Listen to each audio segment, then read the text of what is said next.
In the beginning, before the empire, before thrones drenched in gold and palaces whispered with secrets, there was only a land of forests, rivers, and silence. An unforgiving frontier where the birth of one of the world's greatest empires seemed not just unlikely, but impossible. Yet history has a way of shaping the unthinkable from the unknown. The story of the Russian Empire begins not with an emperor, but with a question that echoes across 1,000 years. How does a scattered people, battered by invaders and fractured by princes, forge a civilization that will one day terrify kings and remake the world? To answer this, we must travel back to a time when Europe was young and the lands of the north were a frozen wilderness. Along these winding rivers rose Kiev and Rus, a realm built not just by Slavic farmers, but by Varangian Norsemen who carved their way from Scandinavia to Byzantium. They rowed longships through ice-covered currents, selling furs and swords. At their head, legend says, was Rurik, the Varangian invited by the Slavs to come rule over us, a phrase that would echo through centuries of Russian autocracy. From Rurik's line came princes who claimed not just lands, but destiny. The most famous was Vladimir the Great, a ruler torn between the pagan gods of his ancestors and the great religions spreading across the continents. When Vladimir looked south toward Constantinople, he saw a world of shimmering domes and chanting priests. His envoys returned from the Hagia Sophia and famously reported, "We no longer knew whether we were in heaven or on earth." And so, Vladimir embraced Orthodox Christianity, plunging his people into the Dnieper River for mass baptism.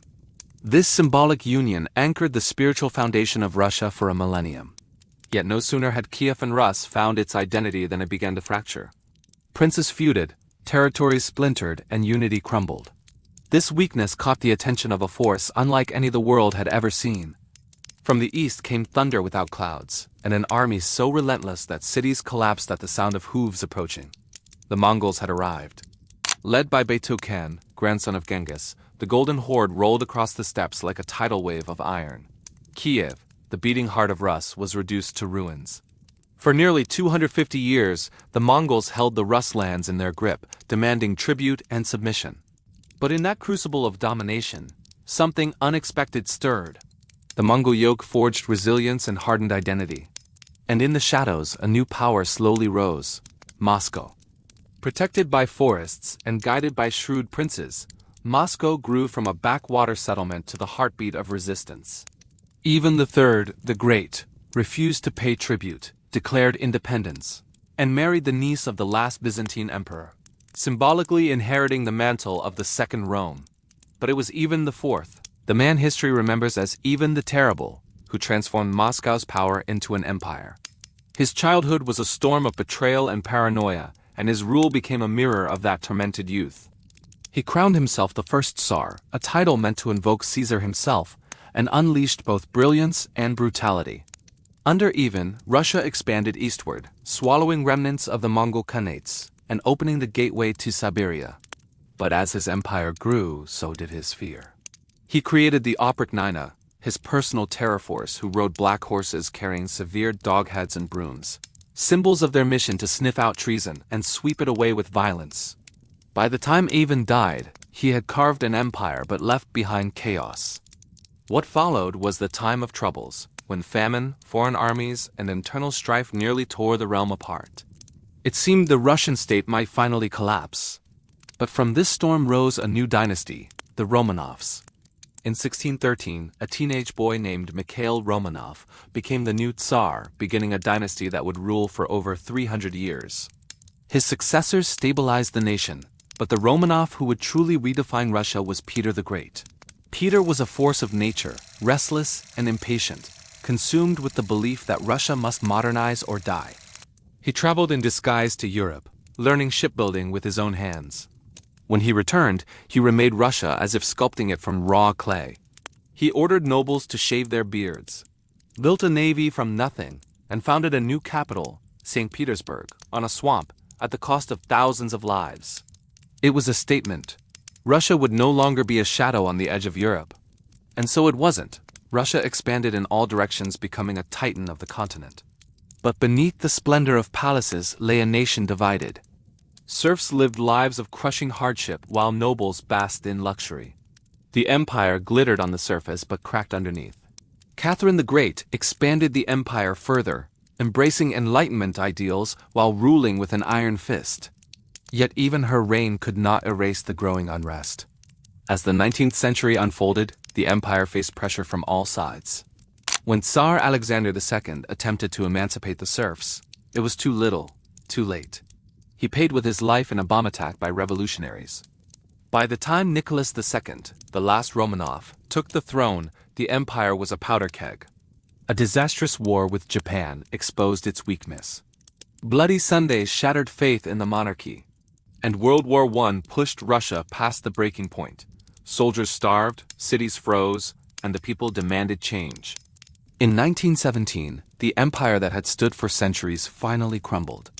Nicholas abdicated, ending the Romanov dynasty not with a coronation, but with a shaky signature as revolution thundered outside. The empire fell into its own shadow. Centuries of czarist rule could not stand against hunger, war, and a rising tide of political awakening. The provisional government that replaced the monarchy promised democracy, but delivered only uncertainty and the continuation of a war the people no longer believed in. Into this vacuum stepped a man unlike any Russia had ever seen. Vladimir Ilyich Lenin. He returned to Petrograd like a spark dropped into dry grass, igniting a movement built on promises of peace, land, and bread. In October 1917, his Bolsheviks seized the Winter Palace, toppling the government and claiming power. It wasn't just a coup. It was the birth of a new world. But revolutions are not born in silence. The Bolshevik victory unleashed a civil war that tore Russia to pieces. The Red Army, disciplined under Trotsky's brutal efficiency, battled the White Armies. Brother fought brother, and the land became a battlefield. It was during this chaos that the last Romanov family met their tragic end. Shot in a basement in Yekaterinburg. By 1922, the Bolsheviks had won. From the devastation, Lenin forged something unprecedented. The Union of Soviet Socialist Republics, the USSR. It promised equality, yet demanded obedience. After Lenin's death in 1924, a struggle for power began. The brilliant Trotsky seemed the obvious heir, but he lacked the cold, calculating strategy of his rival. Joseph Stalin, a man forged in the shadows, slowly gathered influence. By the time Trotsky realized the danger, it was too late. He was exiled, hunted, and finally murdered, an assassination that announced Stalin's absolute control. Under Stalin, the Soviet Union transformed with terrifying speed.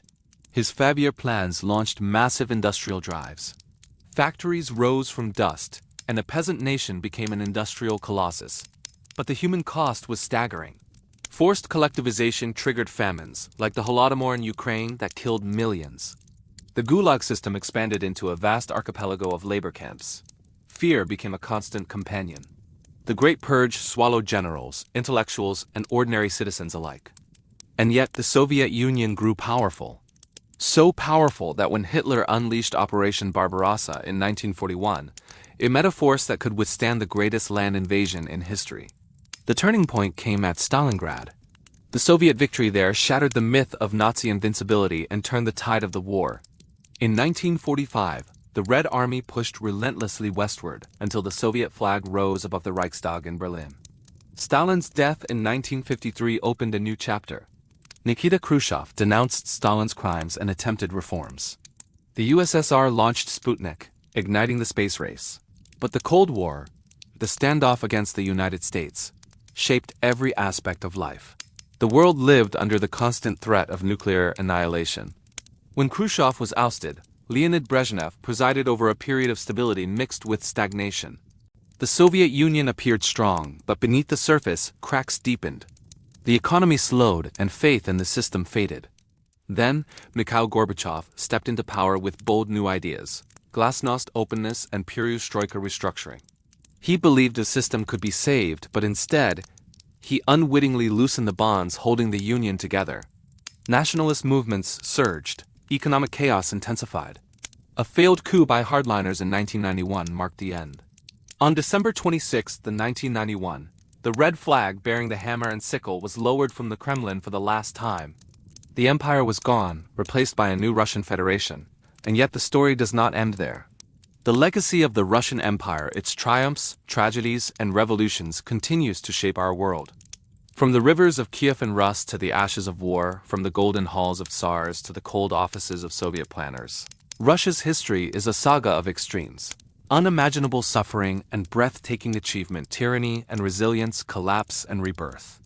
It is a story written in ice and fire, and its echo will continue to reverberate across the centuries. Thanks for watching.